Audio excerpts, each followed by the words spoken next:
Hey, it's me, Jetski, and today we're talking about something kind of interesting to me, and I don't see getting discussed very much, that being the themes of the Sonic movies. Those themes, of course, being loneliness and depression.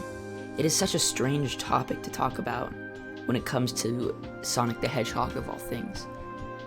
But I do think it works quite well in these movies, which is strange. It gives a lot of depth to these characters that they don't really have in the games. And I think it works quite well, too, which is strange.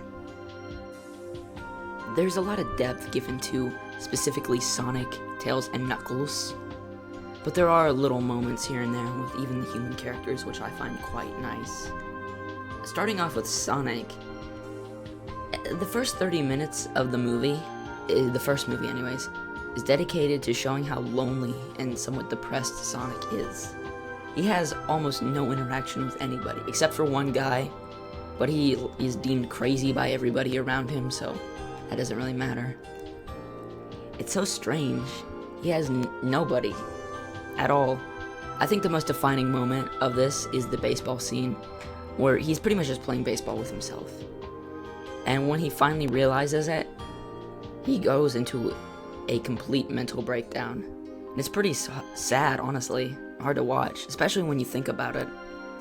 Because when you're watching it, like at first you don't really think much about it, and then you start to realize and put all the pieces together on later watchings, and then you realize how truly sad it is.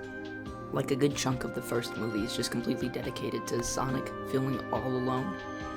Only when he's finally discovered by humans does the plot really start to kick in, and his depression and loneliness starts to go away because he interacts with a person he's really idealized over time, that being Tom. And when he finds out that he's not this perfect person, it kind of breaks him a little bit. But then he realizes that him and Tom are kind of alike in a strange way. It's quite interesting, honestly. You wouldn't expect it to be explored. Another interesting thing, too, that I failed to mention is the fact that he kind of mimics people around him. Like, he mimics the Donut Lord, he mimics his wife, who he calls Pretzel Lady. He mimics a lot of people because he lacks that genuine interaction with a lot of people. He feels so alone and so sad. He even calls us out when he's pretending to be a therapist to himself or whatever. It's quite interesting, and nobody really talks about this, which is kind of strange. It's honestly very clear to me that they really tried, at least the writers did, to give Sonic somewhat of an interesting personality, and sure, it is a lot different than how he's portrayed in the games.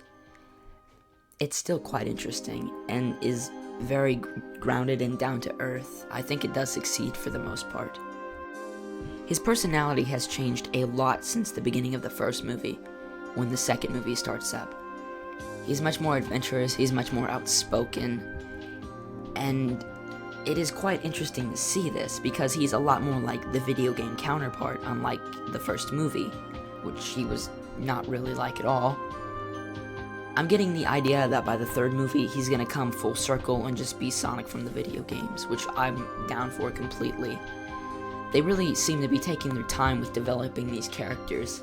It gives a lot of groundedness to these movies that I think a lot of audience members can relate to.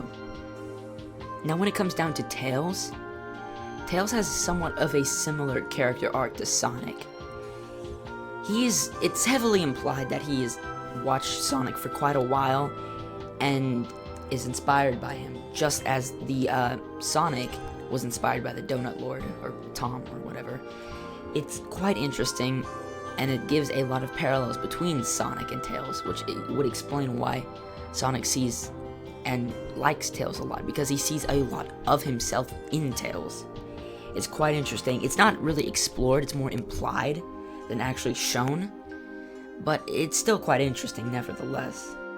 After the dance battle thing in Siberia, Tails actually comes clean about a lot of his past, and how he was picked on quite a bit, and not very many people liked him. He was quite lonely and had really no friends. That's why he looked up to Sonic so much, because Sonic was similar, but he overcame all that, which really leaves a mark, I think, on Sonic. The whole reason he goes to that final battle in the first place is because of Tails. He runs on water, does all this stuff because he feels bad. He feels like he failed a bit of himself.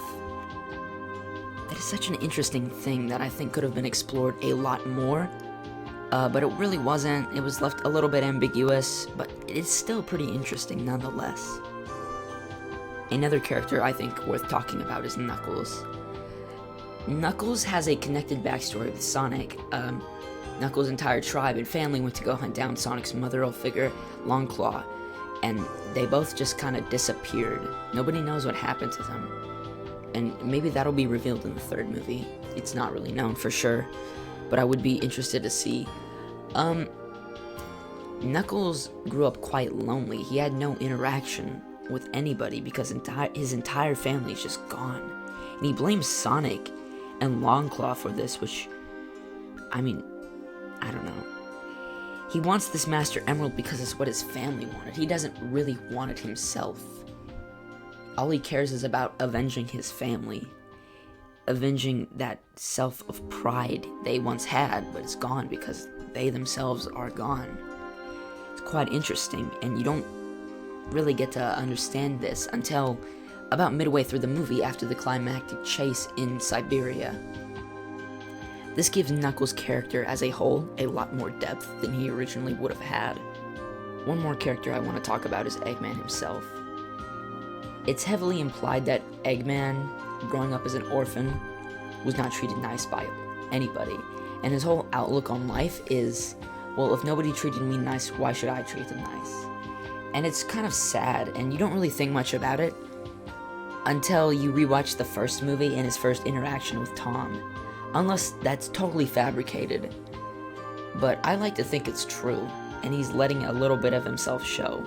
I think that's why Sonic gets so much under his skin, is because him and Sonic have a little bit in common. However, he can never grow past his issues, where Sonic can. That's such a fascinating thing to think about. You would never think about that until you rewatch these movies a little bit more with a more critical eye. That's pretty much all I got to say for today. If you liked the video, please like and subscribe. It was me, Jetski, and I will see you next time. Bye bye.